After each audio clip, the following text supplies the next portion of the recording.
안녕하십니까. 이번 시간은 서류평가, 면접고사, 자기소개서를 중심으로 학생부 위주 종합전형에 대해서 설명을 드리도록 하겠습니다. 저는 서울 청원여자고등학교의 박문수라고 합니다. 우선 서류평가에 대한 말씀을 드리기 전에 정량평가, 정성평가를 조금 이해하시면 도움이 될 것 같아 말씀을 먼저 드리도록 하겠습니다. 정량평가, 정성평가 들어본 적 있으시죠? 네. 정량평가는 말 그대로 그냥 저울이 올려두는 거랑 똑같습니다. 예를 한번 들어볼까요? 두 학생이 있습니다. 한 학생이 1등급의 성적을 가지고 있고, 한 학생은 2등급의 성적을 가지고 있다. 정량평가인 교과 전형의 석차 등급만을 가지고 평가하는 전형이라면 당연히 1등급인 학생이 더 평가 우위에 될 겁니다.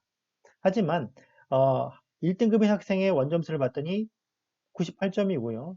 2등급인 학생의 원점수를 봤더니 97.9입니다. 그렇다면 아까처럼 1등급이 너무나 중요합니다. 1등급이 너무나 잘했어요 라는 평가를 하기엔 좀 어려울 것 같아요. 그쵸? 0.1점 차이. 예.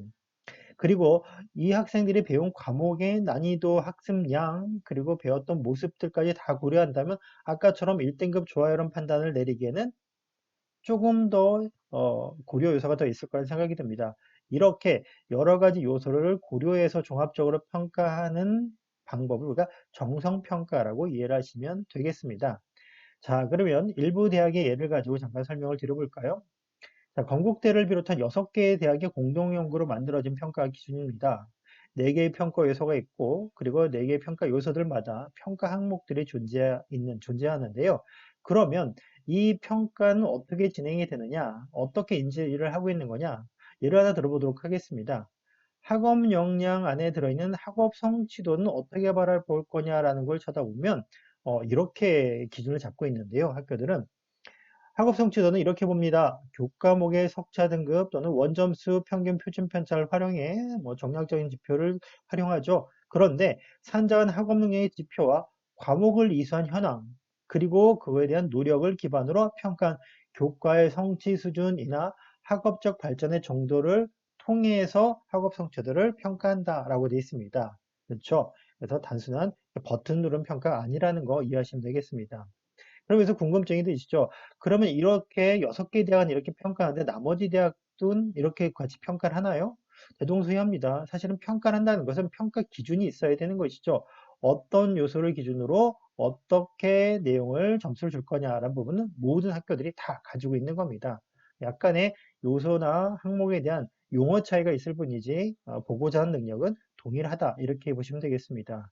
그러면 다른 학교들의 평가 방법은 어떻게 볼 수 있습니까? 그렇죠. 각 대학들의 입학처 홈페이지에 가면 학생부 종합전이라는 메뉴가 대부분 있습니다. 또는 학생부 종합전은 가이드북을 보셔도 괜찮습니다. 예를 들어 덕성여자대학교의 학생부 종합전형 가이드북을 보시면 이렇게 게재가 되어 있어요. 이 학교에서는 이런 평가 항목이 있는데요. 평가 항목들마다 이런 평가 요소를 가지고 이런 식으로 양정을 한다고 되어 있습니다. 그리고 그렇게 평가할 때는 생활기록부에는 어떤 내용들을 보고할 것인지까지도 모두 게재가 되어 있죠. 그래서 여러분들이 학생부 종합전형에 적합한지 적합성을 따질 때 이런 부분들을 참고하셔가지고 지원 준비를 하시는 게 맞다고 생각을 합니다. 자, 그 다음은 학생부 종합전형 같은 경우에는요, 앞서 영상에서 보셨던 것처럼 면접을 시행하는 대학이 많습니다. 전형이 많다는 얘기죠. 네, 서울대 지역균형처럼 일괄 합산도 있지만 대부분의 학교들은 면접을 2단계, 1단계 서류를 하고 나서 일정 배수를 면접에서 보는 이런 형태를 취하고 있습니다. 면접의 비중을 잠깐 살펴보면 2단계 기준으로 보면 100%인 면접의 비율을 가지고 있는 학교도 있고요. 10%인 면접의 비중을 가지고 있는 학교들도 있습니다. 지금 보신 학교들이 120여 개의 학교들인데요. 이 중에 70개의 학교가 30%의 반영 비율을 가지고 있다. 이렇게 보시면 되겠습니다. 이렇게 비율보다는 면접을 보냐 안 보냐가 우선 선행이 돼야 되는 것이고요. 그럼 면접을 보는 학교들은 얼마나 많을까요? 라는 걸 살펴볼 텐데요. 학생부 위주 종합전형에서는 면접고사를 시행한 학교들이 많습니다. 일부 학교에서는 전국적으로 봐도 면접을 시행하지 않는 학교들이 면접을 시행하는 학교보다 더 적습니다. 자, 모든 학교를 다 나열할 수는 없으니까요. 제가 이번 시간에는 서울 지역을 예를 한번 들어보도록 하겠습니다. 서울 지역에서 학생부 위주 종합전형에 면접이 없는 학교들은 이런 학교들이 있습니다. 서강대 일반, 그 다음에 성균관대 계열 학과 모집, 이화여대 미래인재, 그리고 한성대 한성인재, 그리고 한양대학교 일반 이렇게 있습니다. 자, 성균관대학교의 학과 모집은 제가 약간 회색으로 표시한 거는요. 학과 모집 모든 모집 단위가 면접이 없는 건 아니고요. 사범대와 같은 일부 모집 단위에서는 면접을 시행하고 있기 때문에 이렇게 표시를 한 겁니다. 그래서 면접을 시행하지 않는 전형도 있다라는 겁니다. 근데 이 대학은요. 운영하고 있는 학생부 종합전형이 다 모두 면접이 없는 거고요. 또 다른 대학은요. 어, 동일한 학교 내에서 운영하고 있는 전형이지만 면접을 시행하기도 하고 시행하지 않는 전형들이 이렇게 이원화되어 있는 학교들도 있습니다. 예를 들어 볼까요? 이런 학교들입니다. 국민대 볼까요? 국민대 국민프런티어는 면접을 실시합니다. 근데 학교생활 우수자 전형은 동일한 학생부 위주 종합 전형이지만 면접을 시행하지 않고 있습니다. 자, 덕동예대도 그렇고요. 명지대, 성신여대, 숙명여대.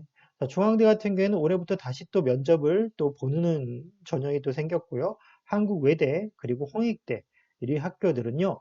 어, 교내에서 운영하고 있는 학생부 종합 전형이 다수고 그 다수의 종합전형 안에서 일부는 면접을 시행하고 일부는 면접을 시행하지 않는 특성을 가지고 있습니다.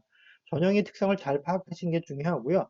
만약에 전형의 특성이 동일하다, 다시 말하면 평가 기준이 동일하다라면 면접의 강약, 본인이 강약에 의해서 지원하는 전형의 선택을 하는 것이 도움이 될 거라고 생각이 됩니다.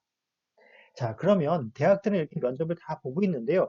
면접의 종류는 뭐가 있을까요? 학생 위주 종합전형 면접고사의 유형은요, 크게 둘로 나눌 수가 있을 겁니다. 자, 첫 번째는요, 서류 기반 면접이고, 두 번째는 제시문 기반 면접이라고 보시면 되겠습니다. 자, 화면에 보시는 것처럼 서류 기반 면접이 막대가 더 크죠? 맞습니다. 전체적으로 학생부 종합 전형에서 면접을 시행하는 대학들은요, 제시문 면접보다는 서류 기반 면접을 더 많이 시행하고 있습니다. 제시문 기반 면접을 시행하는 대학은요, 그렇게 많지 않다라는 거 참고하시면 되겠고요. 다시 말씀드리면 생활기록부에 있는 내용들을 보는 면접이 더 보편적이고 일반적이다. 이렇게 보시면 되겠습니다. 자, 그럼 좀 더 자세하게 한번 알아보도록 하겠습니다. 서류 기반 면접은요, 학교 생활기록부 내용을 바탕으로 서류 내용을 확인하고 인성을 확인하는 겁니다. 그 생활기록부에 적혀 있는 내용을 다시 한번 학생의 입을 통해서 강조받고 싶고 확인받고 싶다. 이렇게 생각하시면 되겠습니다. 가톨릭대를 비롯한 한국 외대까지 많은 학교들이 서류 기반 면접을 시행하고 있고요. 제시문 기반 면접 같은 경우에는 제시문을 이용하거나 질의응답을 통해서 사고력을 측정하는 겁니다. 물론 답이 있는 문항을 묻기도 하고요. 답이 없는 문항도 묻기도 합니다. 그래서 지금까지 배웠던 배경 지식을 이용하여 얼마나 논리적인 판단을 하고 있는지를 보고자 하는 것이 바로 제시문 기반 면접이라고 보시면 되겠고요. 경희대 네오르네상스 고려대학교 일반 계열적합형 학업 우수형, 그리고 연세대 추천형 활동 우수형, 그리고 서울교대 교직 인성 우수자, 그다음에 서울대 일반 전형 등에서 제시문 기반 면접을 어, 운영하고 있다. 이렇게 보시면 되겠습니다.